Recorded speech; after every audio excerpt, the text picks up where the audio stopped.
ಹಾಸನದಲ್ಲೂ ಕೂಡ ನಿರಂತರವಾಗಿ ಮಳೆ ಆಗ್ತಿರುವಂತ ಹಿನ್ನೆಲೆಯಲ್ಲಿ ಭಾರೀ ಕಡೆ ಅವಾಂತರಗಳು ಸೃಷ್ಟಿಯಾಗಿತ್ತು. ಇದೀಗ ಕಾರ್ಯಾಚರಣೆಯನ್ನ ಮುಂದುವರಿಸಲಾಗಿದೆ. ನೋಡಿ, ಮಳೆಯಲ್ಲೂ ಕೂಡ 8ನೇ ದಿನದ ರೈಲ್ವೆ ಹಳಿಯ ತೆರವು ಕಾರ್ಯಾಚರಣೆ ಆರಂಭ ಆಗಿರೋದು. ಎಡಕುಮಾರಿ ಬಳಿ 8 ದಿನಗಳಿಂದಲೂ ಈ ಕಾರ್ಯಾಚರಣೆ ಅನ್ನೋದು ನಡೀತಾನೆ ಇದೆ. ರೈಲ್ವೆ ಹಳಿ ಮೇಲೆ ಬಿದ್ದಿರುವಂತ ಮಣ್ಣು ತೆರವು ಕಾರ್ಯವನ್ನ ಮಾಡಲಾಗ್ತಾ ಇದೆ. ಈಗಾಗಲೇ 800ಕ್ಕೂ ಹೆಚ್ಚು ಸಿಬ್ಬಂದಿಗಳು ಠಿಕಾಣಿ ಹೂಡಿ ತೆರವು ಕಾರ್ಯಾಚರಣೆಯಲ್ಲಿ ಭಾಗಿಯಾಗಿದ್ದಾರೆ. ನಿರಂತರವಾಗಿ ಕಾರ್ಯಾಚರಣೆಯನ್ನ ಮಾಡಲಾಗ್ತಾ ಇದೆ. ಹಾಸನದಲ್ಲಿ ಧಾರಾಕಾರ ಮಳೆ ಮುಂದುವರೆದಿರುವಂತಹ ಹಿನ್ನೆಲೆಯಲ್ಲಿ ಮಳೆಯಲ್ಲೂ ಕೂಡ 8ನೇ ದಿನದ ರೈಲ್ವೆ ಹಳಿಯ ತೆರವು ಕಾರ್ಯಾಚರಣೆ ಪ್ರಾರಂಭ ಆಗಿರೋದು. ಸುಮಾರು 800ಕ್ಕೂ ಹೆಚ್ಚು ಸಿಬ್ಬಂದಿಗಳು ಠಿಕಾಣಿ ಹೂಡಿದ್ದಾರೆ ತೆರವು ಕಾರ್ಯಾಚರಣೆಗಾಗಿ. ಬೃಹತ್ 3 ಜೆಸಿಬಿಗಳೊಂದಿಗೆ ಕೆಲಸವನ್ನ ಮಾಡ್ತಾ ಇದ್ದಾರೆ ಸಿಬ್ಬಂದಿ.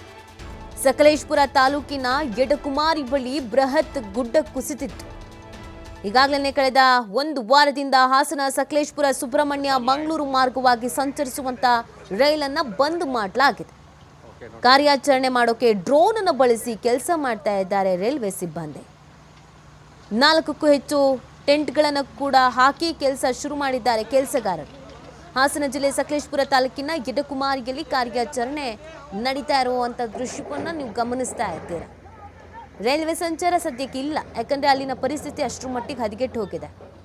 ಇನ್ನೊಂದು ಕಡೆಯಲ್ಲಿ ಕಾರ್ಯಾಚರಣೆಗೆ ಮಳೆ ಬಿಡ್ತಾ ಇಲ್ಲ.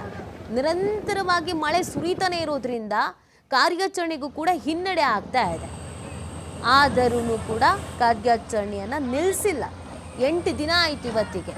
8 ದಿನದಿಂದಲೂ ಕೂಡ ಕಾರ್ಯಾಚರಣೆಯನ್ನ ಮಾಡ್ತಾನೆ ಇದ್ದಾರೆ. ಬಿಟ್ಟು ಬಿಡದೆ ಮಳೆ ಸುರಿತಿರುವಂಥ ಹಿನ್ನೆಲೆಯಲ್ಲಿ ಕರೆಕ್ಟಾಗಿ ನಡೆಸೋದಕ್ಕೆ ಕಾರ್ಯಾಚರಣೆಯನ್ನು ಸಾಧ್ಯ ಆಗ್ತಾ ಇಲ್ಲ. ನೀರು ಬೀಳ್ತಾನೆ ಇದೆ, ಮಣ್ಣು ಸಡಿಲ ಆಗ್ತಾ ಇದೆ, ಹಾಗಾಗಿ ಕಷ್ಟ ಆಗ್ತಾ ಇದೆ. ಆದರೆ 800ಕ್ಕೂ ಹೆಚ್ಚು ಸಿಬ್ಬಂದಿ ಈ ಕಾರ್ಯಾಚರಣೆಯಲ್ಲಿ ಭಾಗಿಯಾಗಿರೋದು. ಸುಮಾರು 4 ಟೆಂಟ್ಗಳನ್ನು ಹಾಕೋಬಿಟ್ಟಿದ್ದಾರೆ.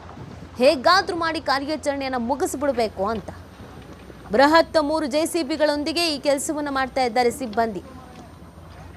ಸದ್ಯದ ಅಲ್ಲಿನ ಸ್ಥಿತಿಗತಿಯನ್ನು ನೀವು ದೃಶ್ಯದಲ್ಲಿ ಗಮನಿಸ್ತಾ ಇದ್ದೀರಾ. ಮಳೆ ಸುರಿತಿದೆ, ಕೊಡೆ ಹಿಡ್ಕೊಂಡಿದ್ದಾರೆ, ಕಾರ್ಯಾಚರಣೆ ಮಾಡ್ತಾನೆ ಇದ್ದಾರೆ. ಆದಷ್ಟು ಬೇಗ ಮುಗಿಸ್ಬೇಕು ಅನ್ನುವಂಥ ಪ್ರಯತ್ನದಲ್ಲಿ ಸಿಬ್ಬಂದಿ ಇದ್ದಾರೆ, ಬಟ್ ಆಗ್ತಾ ಇಲ್ಲ.